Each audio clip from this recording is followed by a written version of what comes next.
Olá, sou a professora Maria Tereza e acompanho você em Bioquímica Aplicada à Saúde. Para a aula de hoje, vamos descobrir como é realizado o metabolismo de proteínas e lipídios? Vamos lá?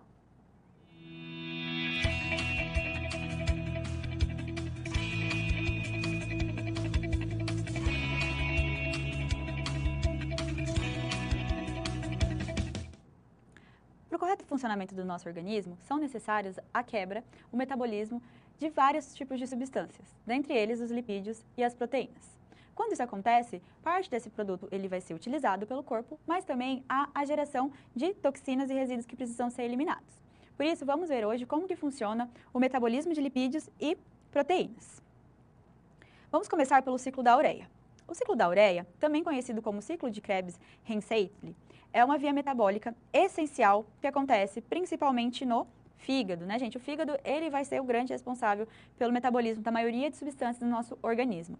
E aí ele é importantíssimo, porque ele vai converter o ânion tóxico do amônio, né, gerando um metabolismo dos aminoácidos em ureia, uma molécula solúvel e não tóxica que é eliminada pela urina. Quando a gente tem a degradação de proteínas, um dos nossos metabólitos, né, que vai liberar ali, é a amônia. A amônia no nosso organismo, ela tem toxicidade, ela vai apresentar toxicidade no nosso sistema nervoso e no corpo como um todo. A metabolização e o ciclo da ureia é uma grande evolução frente a outros seres vivos, principalmente aqueles que possuem dependência, né, em ambientes aquáticos. A evolução dos mamíferos em conseguir metabolizar as proteínas e metabolizar a amônia em ureia possibilitou que a gente saísse desse ambiente aquático, porque a gente tinha uma forma de eliminação desse metabólico que, se acumulado, se torna tóxico no nosso corpo através da urina, então através da formação da ureia. Vamos entender então como que funciona.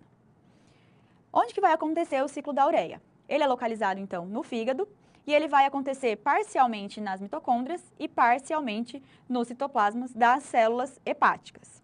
A ureia formada, então, ela vai ser transportada pelo sangue até o rim, onde vai ser excretada na urina. Então, essa ureia, ela é solúvel em água, então, desta forma, ela consegue ser eliminada pela urina.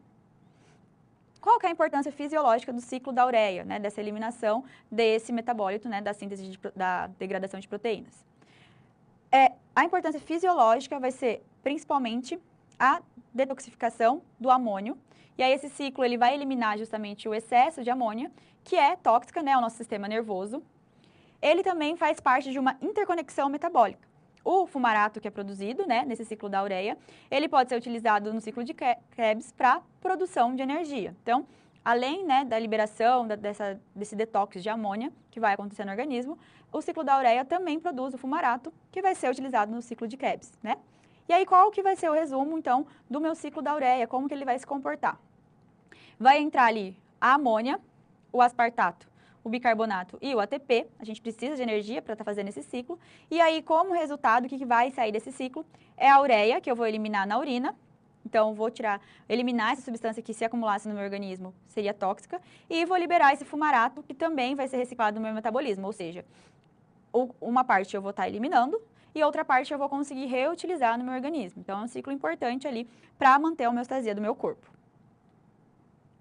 E aí, gente, nesse ciclo da ureia, quando a gente tem algum problema hepático, problemas ali nas células do fígado, esse ciclo da ureia ele começa a ficar comprometido também. Então, a gente vai desencadear problemas renais, essa amônia ela vai começar a ficar acumulada também no nosso organismo e pode causar ali problemas neurológicos, pode causar perda de consciência ou seja, causar maiores problemas justamente porque esse ciclo da ureia ele começa a ser comprometido, visto, né, que ele depende das células hepáticas.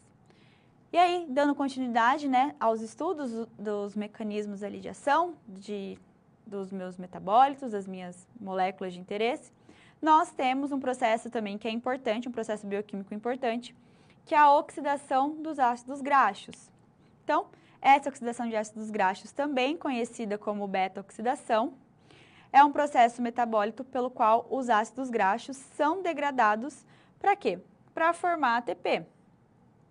Então, em alguns momentos eu preciso estar utilizando os ácidos graxos para conseguir uma fonte de energia, né? Principalmente em casos em que a minha fonte de energia, de glicose, né? Ela não está ali, minhas reservas de glicose, elas não estão disponíveis.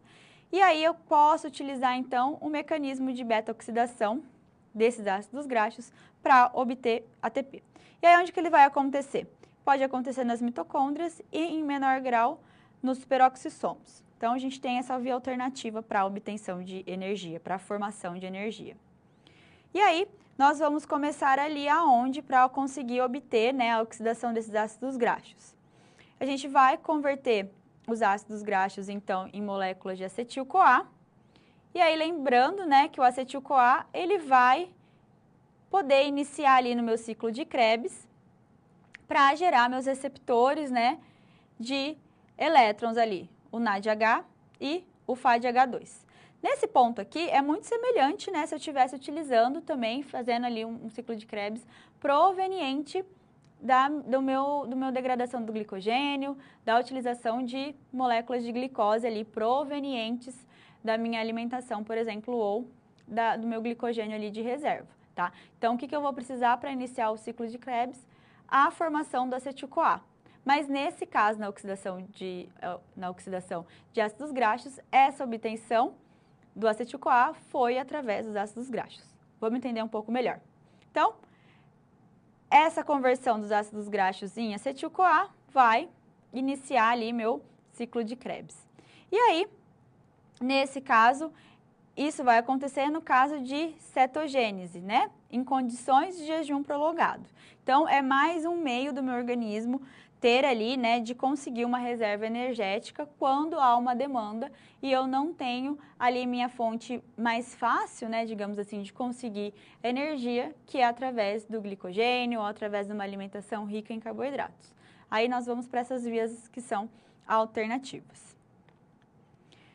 Onde vai acontecer, então, essa oxidação de ácidos graxos? Nas mitocôndrias ou nos peroxissomos. E aí, qual que vai ser o resumo energético, né? Como que nós vamos conseguir, por exemplo, né, de energia no caso de ATP?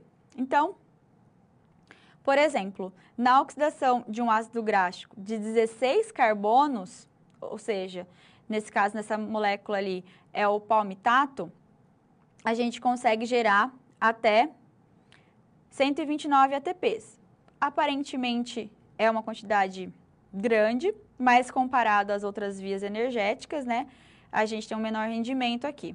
E aí, para cada ciclo, né, que ele vai ali no ciclo de Krebs, eu vou gerar também um FADH2, um NADH e um acetil-CoA, que vão me gerar ali 10 ATPs, por exemplo, depois de um ciclo de Krebs. Então, aqui é para cada molécula, né, que eu tenho de carbono. Aí, como exemplo, se a gente tivesse 16 carbonos, a gente teria 129 ATPs gerados ali na oxidação de ácidos graxos. E aí, para essa oxidação também, né, para essa via, eu vou ter a regulação também dos hormônios glucagon e adrenalina, que eles vão estimular a beta-oxidação, porque eles vão, né, estimular ali uma produção de energia, né, de qualquer forma. A insulina vai inibir, promovendo, então, ao contrário, né, ele vai promover a síntese de ácidos graxos, a formação, né, e não a oxidação. Também tem a malonil-CoA, que vai inibir a CPT1, prevenindo a entrada de ácidos graxos na mitocôndria durante a síntese de lipídios, né, e ele vai provocar ali também alterações metabólicas, como a cetose. Quando a acetil-CoA gerado excede a capacidade de entrar no ciclo de Krebs, ele vai ser convertido em corpos cetônicos, o que vai causar um problema metabólico também, né? Então, chega um ponto que a gente pode ter ali um estado de cetose, que não é interessante para o organismo. E também tem alguns casos que a gente tem uma doença metabólica envolvendo a oxidação de ácidos graxos, que são deficiências enzimáticas, como a acetil-CoA desidrogenase, que vai levar ao acúmulo de ácidos graxos não oxidados também, causando problemas ali em relação ao metabolismo desses ácidos graxos. Então, essa via, né, de ácidos graxos são importantes para a obtenção de energia, né, é um meio do corpo também conseguir, mas em alguns casos a criação desses corpos cetônicos que são formados são tóxicos, né, e comprometem também o funcionamento do organismo, o que torna essa via não tão interessante para obtenção ali de energia a longo prazo. E aí, temos outro molécula importante ali na metabolização dos ácidos graxos, que é a carnitina. Então, qual é o papel da carnitina, né? A carnitina ela é responsável por transporte de ácidos graxos para a mitocôndria. Então, ela facilita a passagem, né, desses ácidos graxos para a mitocôndria e assim, né, acontecer as transformações necessárias ali, o processo de oxidação. Então, os ácidos graxos ativados, então na forma de acetil-CoA, né, não conseguem por si só atravessar essa membrana mitocondrial para conseguir produzir então um ATP. Aí, a carnitina, ela vai funcionar ali como uma carregadora, né, permitindo então que esses ácidos graxos sejam transferidos para a matriz mitocondrial. Então, ela facilita esse transporte e aí dessa forma, né, carregando esses ácidos graxos para dentro da mitocôndria, a gente começa ali a fazer o processo de oxidação e consegue obter fontes de energia através dessa molécula. E aí, também temos uma regulação metabólica por parte dessa carnitina, né? Ela vai ajudar, então, a regularizar a disponibilidade de ácidos graxos dentro da mitocôndria, facilitando, então, esse equilíbrio entre a oxidação de lipídios e a síntese de glicose. A carnitina também ela vai ter um importante papel ali na remoção de alguns compostos tóxicos, né?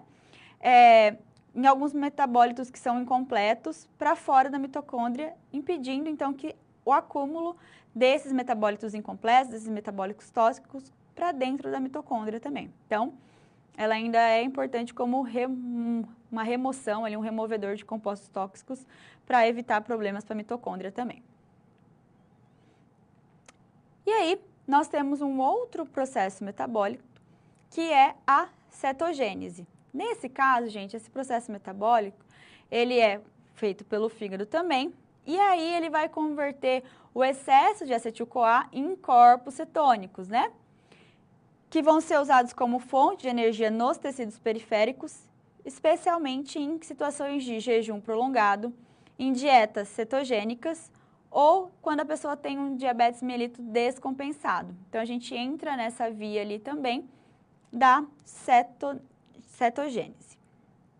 Então, o objetivo da cetogênese é justamente produzir esses corpos cetônicos como uma fonte alternativa de energia quando a glicose está em níveis básicos. Então, mais uma vez, a gente vê ali um mecanismo do nosso corpo, né, para tentar conter ali uma queda nos níveis de glicose, uma queda nos níveis de energia em relação à produção de modo geral, né, e a demanda que o corpo precisa. E aí, qual que é o papel também, né, da cetogênese? Que ele vai permitir que o cérebro e o coração e os músculos utilizem corpos cetônicos como combustível, poupando ali a pouca reserva de glicose que a pessoa tem. Então, novamente, o fígado é o grande responsável, né? Também vai acontecer nos hepatócitos. Os corpos cetônicos que são ali produzidos são liberados no sangue e conseguem ser utilizados em outros tecidos, né? Mas o próprio fígado, ele não vai conseguir utilizar esses corpos cetônicos porque ele vai precisar, né, da acetil-CoA ali para sua conversão. Ele vai precisar de uma enzima, né, para essa conversão. Então, ele acaba não utilizando. E aí, tem alguns corpos cetônicos, né, os 3 principais que são produzidos, que nós vamos ter o cetoacetato, que é o primeiro corpo cetônico produzido. Depois tem a produção ali pelo fígado da beta-hidroxibutirato, que é uma forma reduzida, né, do acetoacetato, mais estável e consegue ficar de uma forma mais abundante no sangue. E também um subproduto volátil, que é a acetona, que é menos utilizado como fonte de energia. E aí, normalmente, quando a pessoa está, por exemplo, numa dieta que entra nessa via de cetogênese, por exemplo, essa produção desses corpos cetônicos é perceptível até no hálito, por exemplo, tá? Porque a gente começa a exalar esses tipos de corpos cetônicos. A gente consegue utilizar esses corpos cetônicos pelo sangue, nos tecidos, né? E aí, pode acontecer nos tecidos que esse beta-hidroxibutirato é convertido de volta a cetoacetato. E aí, o cetoacetato é ativado em acetoacetil-CoA, que aí é clivado em acetil-CoA. E aí, o acetil-CoA vai o quê? Iniciar o ciclo de Krebs também para produção de energia. O que nós temos aqui como ativadores da cetogênese? Um jejum prolongado ou uma dieta cetogênica, que é aquela dieta com baixa ingestão de carboidratos, né? E algumas vezes uma ingestão maior de lipídios. Baixos níveis de insulina e altos níveis de glucagon. Altos níveis de ácido graxo livre no sangue. E aí a gente vai ter alguns inibidores, né? Se a gente tiver a glicose e a insulina elevada, não vai entrar nessa via de cetogênese. E também se o ciclo de Krebs estiver ativado com um acetil-CoA ou uma outra fonte de acetil-CoA. O que vai acontecer? A gente tem algumas condições associadas também. A cetose, que é um estado metabólico normal durante a dieta ou jejum. E aí, quando esses corpos cetônicos estão elevados no sangue, mas estão controlados, não geram grandes problemas. Porém, se esse jejum prolonga, se essa baixa quantidade de glicose ela é prolongada, a gente entra na cetoacidose, que é uma condição patológica, normalmente associada a diabetes do tipo 1, tá? E também altos níveis de corpos cetônicos leva à acidificação do sangue. E aí, o que vai acontecer nesses casos? A gente vai perder ali um equilíbrio, vai perder o estado de homeostase, porque a gente vai ter um aumento de pH, uma produção ali excessiva desses corpos cetônicos que podem causar danos ao nosso corpo.